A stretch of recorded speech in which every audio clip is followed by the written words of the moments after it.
Welcome to my 3D printing wall art mini series. This series has been created due to popular demand and the many questions my first 3D printed wall art video raised. So most of you will be known with the Copper Vortex project, and for those who are not, I'll link the initial video on screen and in the description below. Here's a quick view of the project. In this series, I will take you through the basics on how to create similar artwork on your own. I'll tell you what I'll work with first.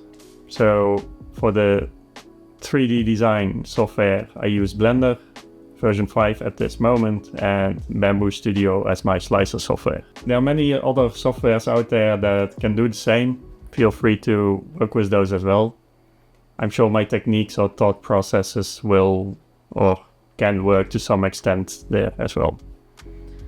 But I won't be able to help you with any questions or issues that you run into in other programs.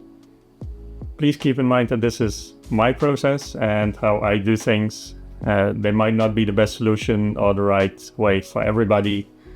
So feel free to leave tips, tricks, suggestions, constructive criticism in the comments below. This can help me and or other people as well. There will be videos in this series all added to a single playlist.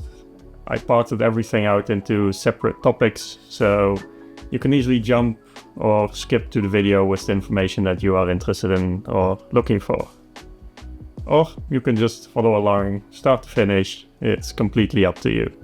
Now here's a list of the topics that we will go through in this series: planning projects, Blender software, Blender wall art base design, Blender wall art surface and texture design, Blender exporting 3D files, Bamboo Studio, printing and assembly, and sharing designs. I like to create stuff that's useful for other people. If YouTube goes well, I might be able to create many more fun and interesting videos for you.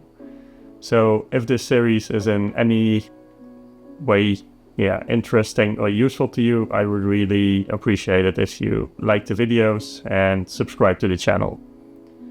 I'm not going to repeat this at the end in every video of this series. I think that would just get annoying. So that will be it for this video. First topic of the next video will be planning phase, and I hope to see you there.